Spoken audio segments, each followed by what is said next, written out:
भारत के इतिहास की महानतम नारियों में से एक नाम जो अमर है, वो है लोक माता अहिल्या देवी होलकर का। पतन की ओर जाते सनातन धर्म के पुनरुद्धार के लिए खड़े होने वाले महापुरुषों और वीरांगनाओं में अहिल्या देवी का नाम विशेष रूप से शामिल है। लोक माता अहिल्या देवी होलकर ने सैकड़ों मंदिरों का पुनर्निर्माण कराया, जिनमें विश्व प्रसिद्ध हिंदू तीर्थस्थल काशी विश्वनाथ मंदिर भी शामिल है। 3 शताब्दी पूर्व से लेकर अब तक धार्मिक, आर्थिक, सांस्कृतिक एवं सामाजिक क्षेत्रों में उनके द्वारा किए गए कार्य अतुलनीय हैं। अहिल्या का जन्म 31 मई 1725 को चौंडी गांव, वर्तमान अहिल्यानगर, अहमदनगर जिला, महाराष्ट्र में मानकोजी शिंदे और सुशीलाबाई के घर हुआ था। अहिल्या के 5 भाई थे। इस किले के अंदर वो घर है जहां अहिल्या का जन्म हुआ था।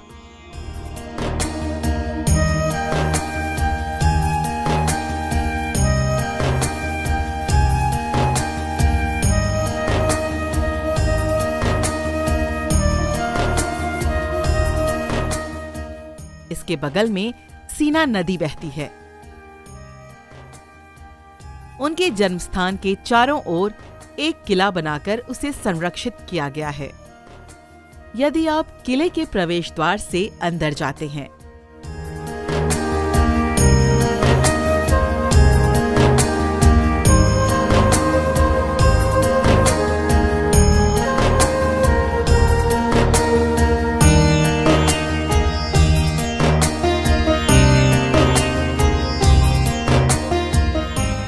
तो बगीचे, नवग्रहों के चित्रण वाली मूर्तियां, नक्षत्र वन और महादेव मंदिर सहित 4 अलग-अलग मंदिर हैं। यहाँ अहिल्या देवी की एक लंबी प्रतिमा स्थापित है। एक रथ जिसके बगल में अहिल्या माता की छवि है। यदि आप अगले दरवाजे में प्रवेश करते हैं तो आपको एक छोटा सा घर मिलेगा। यहीं अहिल्या बाई का जन्म हुआ था। यहाँ तुलसी बहुतायत में पैदा होती हैं। यदि आप इसके पास से गुजरे तो आप घर के विभिन्न कमरों को देख सकते हैं। यहाँ रसोई, विश्राम गृह, स्नान घर, पूजा घर, बड़े और छोटे बैठक कक्ष देखे जा सकते हैं। खास बात यह है कि घर के कुछ कमरों से एक छिपी हुई सुरंग है, जहाँ किसी भी खतरनाक स्थिति में सुरक्षित बाहर निकलने की व्यवस्था है। ये उस समय की शानदार सुरक्षा प्रणाली को दर्शाता है।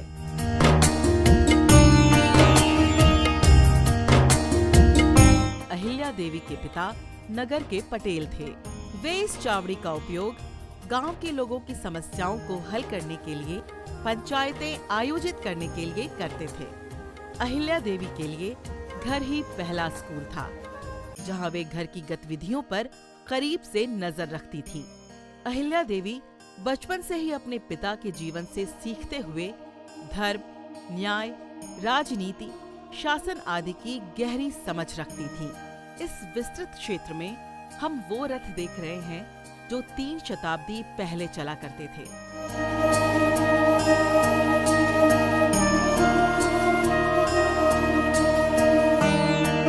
यहाँ एक राजघराना है। अहिल्या देवी के पिता के बाद शासन करने वालों का विवरण। यहाँ हमें एक वाड़ा और उनसे जुड़ी मूर्तियां दिखाई देती हैं। यहाँ इन मूर्तियों के माध्यम से ये बताने का प्रयास है कि नागरिकों की समस्याओं का समाधान कैसे किया जा रहा है। ये देखकर पता चलता है कि वे राजसभा का संचालन कैसे किया करते थे।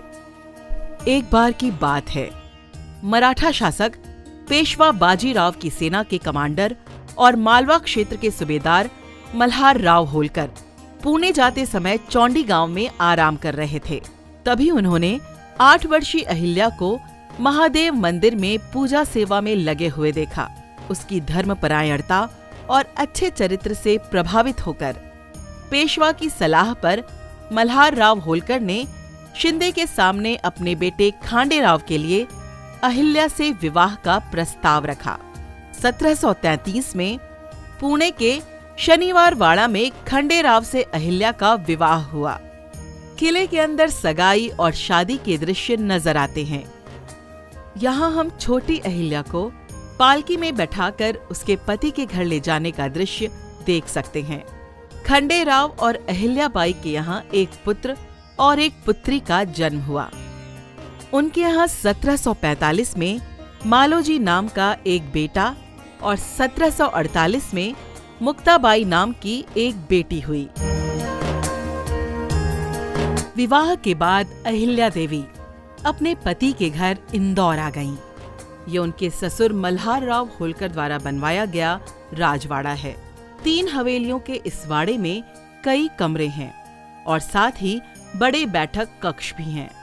निचले बड़े कमरे में पहले मल्हार राव से लेकर अहिल्या देवी सहित अंतिम राजा यशवंत राव होलकर तक के होलकर राजवंश के शासनकाल का विवरण है। यहाँ होलकर वंशावली का पूरा चित्र भी है।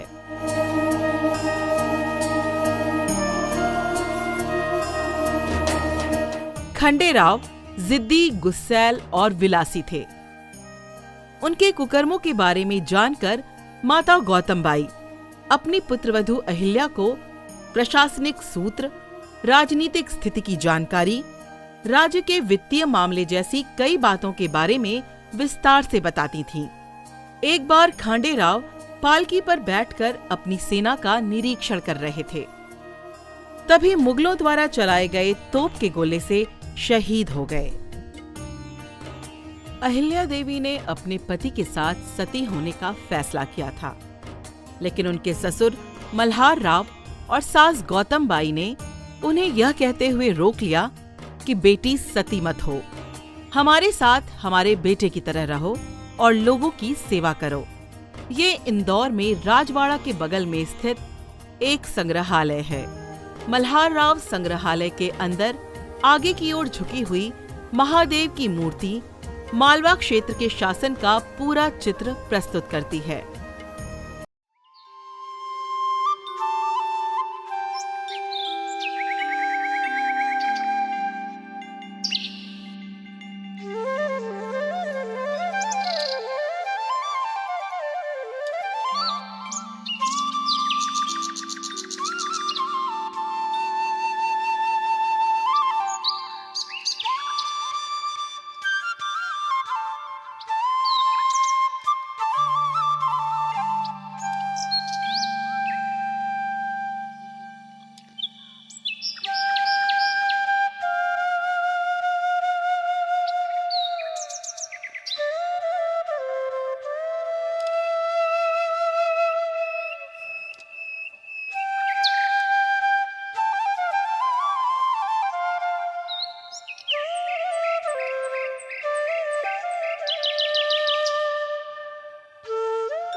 अहिल्या देवी विनम्र, पवित्र और सबसे सक्षम शासकों में से एक थीं। लगभग 3 दशकों तक उन्होंने होलकर राज्य को निरंतर अच्छा व निष्पक्ष प्रशासन दिया। ये एक मंदिर है जहां अहिल्या देवी द्वारा पूजे जाने वाले देवताओं को रखा गया है। इस बारे में पूजा कराने वाले पुजारी बताते हैं, इस मंदिर की विशेषता यह है कि अहिल्याबाई ने जनता की सोच करके इसका निर्माण ऐसा कि यहाँ 12 ज्योतिर्लिंगों का स्थापना है।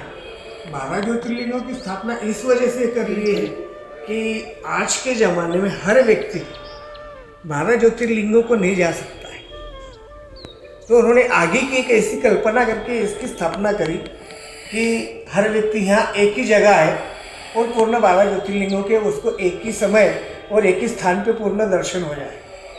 और उसकी स्थापना ऐसी है कि आज की तारीख में जहाँ 12 ज्योतिर्लिंग स्थापित है वहाँ से एक एक शिव जी की पिंडी वो लाए उस समय, और उस पिंडी को लाकर फिर उन्होंने अपने गर्भगृह में स्थापना करी जो आज ये 12 ज्योतिर्लिंग कहलाता है। ये पूर्ण 12 ज्योतिर्लिंग कहलाता है। ये जो है पूरा सौराष्ट्रे सोमनाथं च श्रीशैल्ये मल्लिकार्जुनम उज्जैन्यां महाकाल ओंकारम अमलेश्वरम परल्यां वैद्यनाथं च दाक्षिण्यां भीमशंकर सेतुबन्धे तु रामेशं नागेशं दारुगावने वाराणस्यां तु विश्वेशं त्र्यंबकं गौतमी तटे हिमालये तु केदारं वृष्णें च शिवालये एतानि ज्योतिर्लिङ्गानि सायं प्रातः पठेन्नरः सप्तजन्म कृतं पापं स्मरणेन विनश्यति।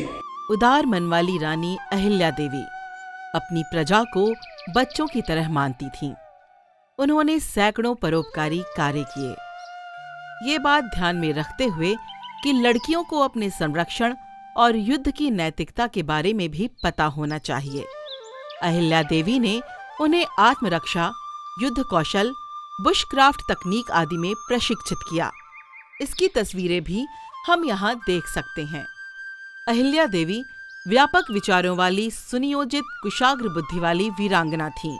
एक शासक के रूप में उन्होंने अपनी प्रजा के कल्याण के लिए सड़कें, कुएं, झीलों के बांध, स्नानागार, धर्मशालाएं, कृषि में विकास सहित कई कार्यक्रम किए।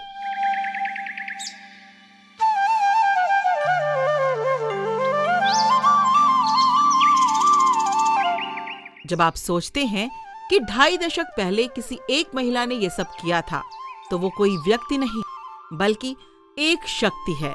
यहाँ की हर बात को तस्वीरों और गुड़ियों के जरिए बताने की कोशिश की गई है। यहाँ आप 3 दशक पहले शाही परिवार में इस्तेमाल की जाने वाली वस्तुएं देख सकते हैं।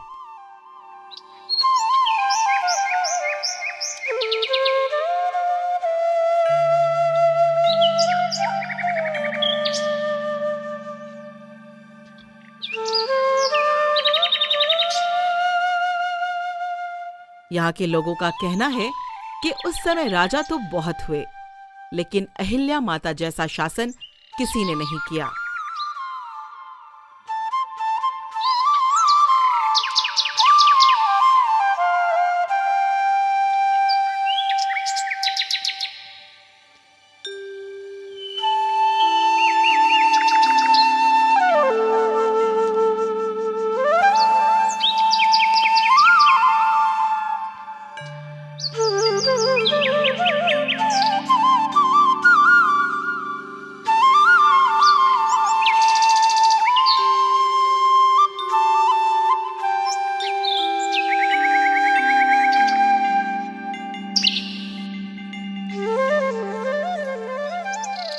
अहिल्या देवी इंदौर से 25 किलोमीटर दूर कंपेला गांव में रहती थीं और आसपास के इलाकों का प्रशासन देखती थीं। कंपेला में उनका निवास स्थान भी है। यहाँ उनके द्वारा बनवाया गया महादेव का मंदिर,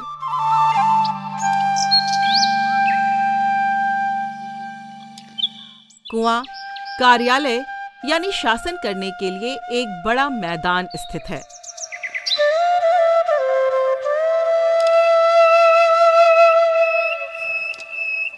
गटुकेश्वर मंदिर कंपेला जाने वाली सड़क पर अहिल्या देवी द्वारा निर्मित एक 2 मंजिला मंदिर है। बाहरी घेरे में 4 कल्याणी विशाल आवरण को पार करते हुए जैसे ही कोई गुफा के गर्भ में प्रवेश करता है, वहां एक शिवलिंग दिखता है। इसके पीछे अन्य मूर्तियों के बगल में अहिल्या देवी की मूर्ति है। अंदर प्राकृतिक रूप से निर्मित एक तालाब है। पुजारियों का कहना है कि उन्हें नहीं पता कि इसमें पानी कहां से आता है। ये एक शांतिपूर्ण जगह है। इसी तरह पुजारियों से जानकारी मिलती है कि अहिल्या देवी ने आसपास के इलाकों में कई मंदिर बनवाए हैं। छत्रियां इंदौर। इंदौर में इस जगह को छत्री कहा जाता है। यहाँ आप अहिल्या देवी द्वारा निर्मित ससुर मल्हार राव और सास गौतमाबाई और पति खंडेराव के स्मारकों को देख सकते हैं। खास बात यह है कि सभी इमारतें मंदिर की तरह बनी हैं। ऐसा कहा जाता है कि अहिल्या देवी ने ही अंदर शिवलिंग की स्थापना की थी। खंडेराव की इस इमारत में शिवलिंग के पीछे उनकी 5 पत्नियों की मूर्तियां और विवरण हैं। अखंड ज्योति यही है। यहाँ कुल 9 समाधियां हैं। कुछ को भतीजी कृष्णाबाई और तुकोजी राव होलकर ने बनवाया है। इंदौर के एक वरिष्ठ शोधकर्ता डॉक्टर गणेश मटकर ने अहिल्या देवी के जीवन शासनकाल के साक्ष्य वाली 500 से अधिक पुस्तकें एकत्र की हैं। उनके शोध के आधे दशक से अधिक समय में कई पुस्तकें प्रकाशित हो चुकी हैं। ये एक बड़ी उपलब्धि है। डॉक्टर गणेश मटकर के बाद उनके बेटे सुनील मटकर ने इन्हें संरक्षित किया है। मेरे पिताजी ने रेवा अहिल्या विश्वविद्यालय से होलकर साहित्य के इतिहास पर पीएचडी का अध्ययन किया हुआ है। उसी अध्ययन के दौरान उन्होंने करीब 5000 पुस्तकों का होलकर इतिहास से संबंधित संग्रह अपने पास में संग्रहित किया है। उसमें से कुछ चुनिंदा पुस्तकें मैंने अभी आपके सामने बताई। और विशेष रूप से ये है कि मेरे पिताजी करीब 174 फ्लैक्स बोर्ड के आधार पर मातोश्री अहिल्या देवी के जीवन काल में किया गया कार्य अलग अलग स्थानों पर पहुंचाते थे। इंदौर एयरपोर्ट, इंदौर यूनिवर्सिटी समेत मध्य प्रदेश के कई स्थानों पर अहिल्या देवी के नाम पर पुण्य श्लोक बनाए गए हैं। उनकी उपलब्धियों की तस्वीरें और मूर्तियां हर जगह पाई जा सकती हैं। दिल्ली में संसद पुस्तकालय भवन के परिसर में अहिल्याबाई की एक मूर्ति देखी जा सकती है।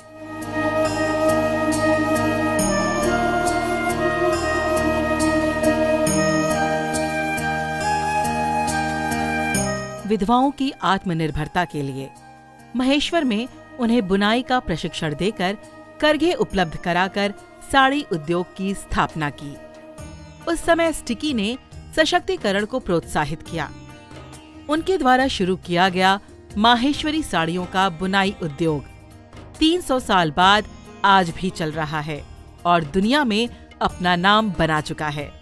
माहेश्वरी साड़ी विनिर्माण संयंत्र महेश्वर के बाहरी इलाके में एक महिला उद्यमी सीमा मिश्रा द्वारा चलाया जाता है। राजमाता अहिल्याबाई होलकर ने जो ये साड़ियों की परंपरा शुरू की थी महिलाओं को सशक्त बनाने के लिए, आज से 300 साल पहले, we are proudly taking that forward through helping our women to develop those designs which are inspired by the fort on the Ahilyabai Holkar.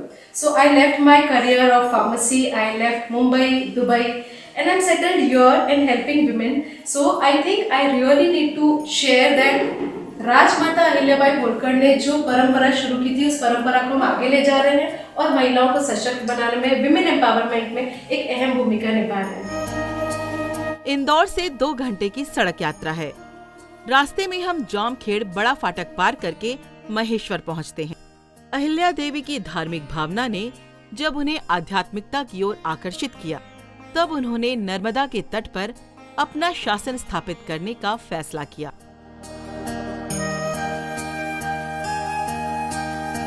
और अपनी राजधानी महेश्वर में स्थानांतरित कर दी।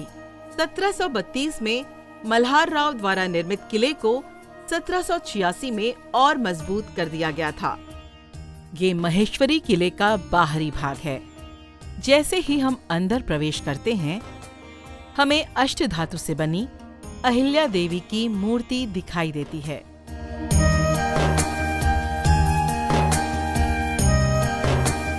होलकर संस्थान ट्रस्ट द्वारा यहाँ एक निशुल्क विद्यालय चलाया जाता है। रेवा सोसाइटी, यहाँ बुने हुए सामान बेचने वाली एक दुकान है। ये वो स्थान है जिस पर अहिल्या देवी का शासन था। उन्होंने नदी को प्रणाम करने के बाद अपना काम शुरू करने की परंपरा रखी।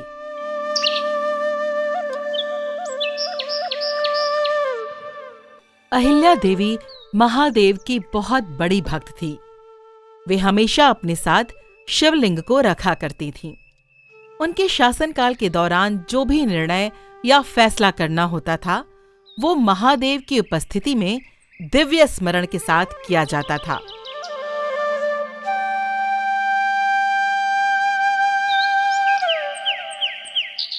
इसके दृश्य भी यहाँ चित्रित हैं। हम देख सकते हैं कि किले के अंदर एक शस्त्रागार है जिसमें कई बंदूकें हैं। यहाँ वे पालकियां हैं जिनका उपयोग उन्होंने किया था। यहाँ एक छोटा सा शिलालेख है। बताया जा रहा है कि एक खास तस्वीर हस्तलिखित है। यहाँ जनता को आने की अनुमति नहीं है। इसमें अहिल्या देवी द्वारा पूजा करते समय लिखी गई एक पेंटिंग है। ये एक बहुत ही सुंदर दृश्य है। शिव के प्रति उनकी भक्ति इतनी महान थी कि वे प्रतिदिन नर्मदा बेसिन से मिट्टी लाकर 1001 शिवलिंग बनाती थीं और उनकी पूजा करती थीं। लेकिन अब 7 ब्राह्मण 7 लिंग बनाकर उसकी पूजा करते हैं और फिर उन्हें नदी में छोड़ देते हैं। किले से सटी नर्मदा नदी के तट पर ये अहिलेश्वर महादेव मंदिर है। अहिल्या देवी प्रतिदिन यहाँ नदी को प्रणाम कर पूजा करती थीं। इस मंदिर के प्रत्येक स्तंभ पर उकेरी गई छवियां माहेश्वरी साड़ी की सीमाएं हैं।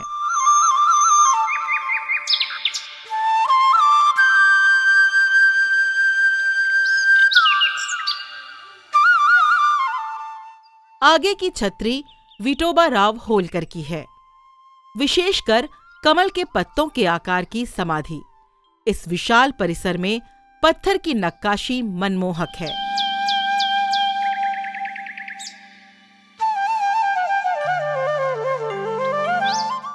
नर्मदा नदी के इस तट पर एक शिव मंदिर है।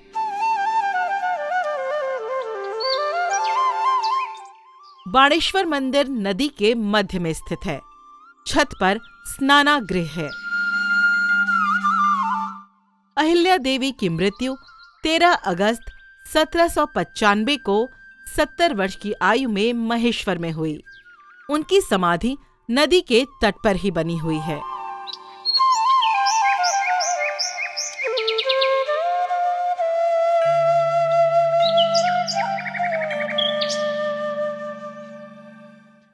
महान शिव भक्त अहिल्या देवी ने देश के 21 शिव क्षेत्रों में तीर्थ यात्रियों के लिए छत्रों का निर्माण कराया था। उनमें से गोकर्ण रथबिडी का छत्र भी एक है।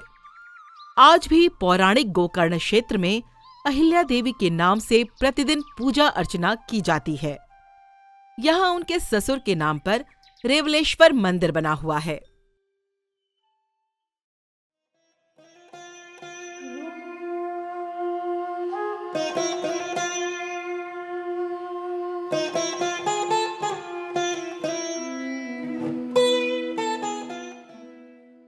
काशी विश्वनाथ मंदिर के पुनर्निर्माण के साथ साथ उन्होंने स्नान के लिए मणिकर्णिका घाट और गंगा आरती के लिए दशाश्वमेध घाट उपलब्ध कराया।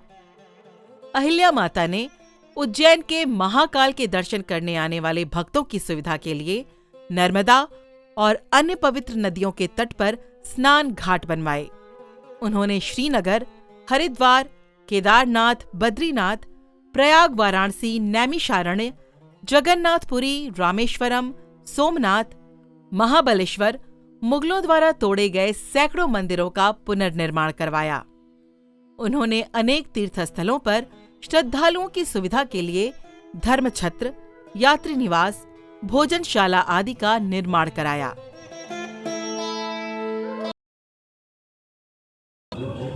बंगलौर की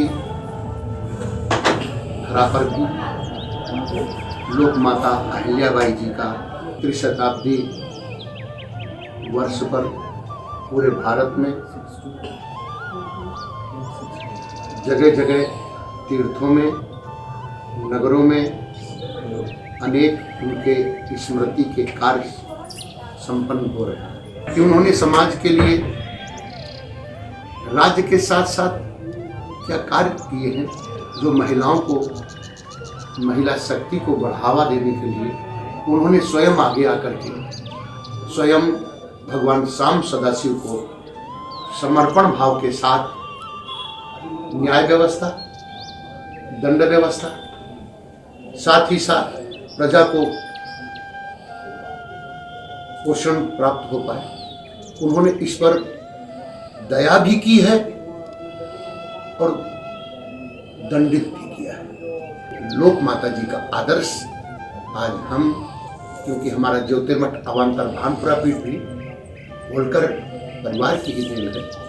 मैं होलकर की रियासत में ही हमारे पूर्व आचार्य ज्योतिर्मठ अवान्तर भानपुरा पीठ में आकर बद्रिकाश्रम से आज के 250 साल वर्षों से पहले से तो आज भी भानपुरा में होलकर की छतरी विख्यात है। महिला होकर के उन्होंने जो कार्य किया है वो बहुत ही प्रशंसनीय और अनुकरणीय है। अहिल्या देवी लोक माता के त्रिशताब्दी वर्ष के अंतर्गत पूरे वर्ष भर भारतवर्ष ही नहीं विदेशों में भी जो कार्यक्रम आयोजित किए जा रहे हैं, अहिल्या माता ने मूल सबको स्पर्श किया हुआ है। कोई भी क्षेत्र ऐसा नहीं रहा जहाँ उनका स्पर्श नहीं हो, फिर नारी कल्याण हो या सामाजिक हो या धार्मिक हो, प्रत्येक क्षेत्र के अंतर अपना उनका कार्य दिखता है, इसलिए इनको लोक माता बोला जाता है। मेरा ये सुझाव है कि प्रत्येक महीने में एक कार्यक्रम अहिल्या माता के ऊपर जगह जगह पर जाके किए जाए, जिससे कि वो हमेशा जागृत तो है ही, पर लोक कल्याण के माध्यम से लोगों तक उनके आवाज़ उसके कार्य को पहुँचे और लोगों को प्रेरणा मिले कि अहिल्या ने जो कार्य किया हुआ है वो देश हित में आज भी प्रासंगिक है और देश में उस कार्य के माध्यम से जन जागृति होकर देश उन्नति कर सकता है। सद्गुरुनाथ महाराज की जय। अहिल्या बाई से हम ले सकते हैं कितने लोगों को उन्होंने जोड़ के रखा था, लोगों को जोड़ के चलना।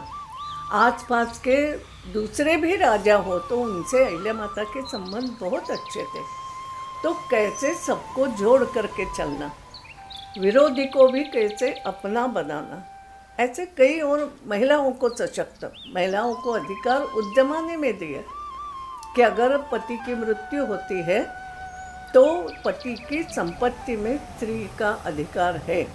पहले ऐसा नहीं था, सरकार जमा होती थी, तो अहिल्या माता ने कहा ऐसा नहीं होगा, उसको अधिकार रहेगा। वो क्या करना चाहती है, अगर उसको दत्तक लेते थे ना, यानी अडॉप्ट करना है तो अडॉप्शन का भी अधिकार उसको दिया। ये ऐसी छोटी छोटी बातें अगर हम अहिल्या बाई के चरित्र से सीख सकते हैं और इसलिए उसका महत्व है। लोक माता अहिल्याबाई होलकर त्रिशताब्दी समारोह समिति के अंतर्गत एवं राष्ट्रीय स्वयंसेवक संघ के तत्वावधान में हिंदुस्तान भर में, पूरे भारतवर्ष में देवी अहिल्या के 300वें जन्म जयंती वर्ष को मनाया जा रहा है। यह संपूर्ण वर्ष में हम अहिल्या देवी के कार्य, उनके धार्मिक आध्यात्मिक सोच को जन जन तक पहुंचाने का कार्य करेंगे।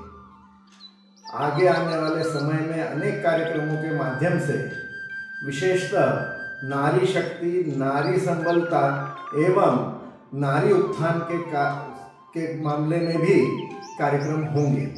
अहिल्या माँ साहब के द्वारा जो नारी सशक्तिकरण के कार्य किए गए हैं एवं जो उनके कार्यक्रम चल रहे थे, उन्हें भी हम आगे आने वाले समय में जनता के बीच में लाकर नारी उत्थान एवं समाज उत्थान के दिशा में कार्य करें। महारानी Ahilyabai Holkar, who was the queen of Malwa region, she is definitely an inspiration for all of us, not only in those days but for us now, as a woman who was a role model for empowerment. She is known for her great administration, justice for the people, women empowerment, and also for protecting the Indian Hindu culture and traditions. She was a role model, molded all aspects of life, was molded into one. And as a committee here, we decided that we'll recommend to Government of India to have an award in her name, to declare her birthday as for a Women Empowerment Award, and also to have her life history incorporated in the textbooks all across India, so people are aware that 300 years ago there was a great woman who was a source of inspiration not only for us, the women, but for the entire society.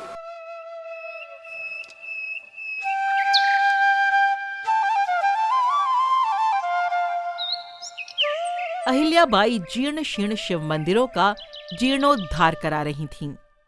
एक बार काशी की गंगा में डुबकी लगाते समय उन्होंने जिस वस्तु को छुआ, उसे उठाया तो वो शिवलिंग निकला।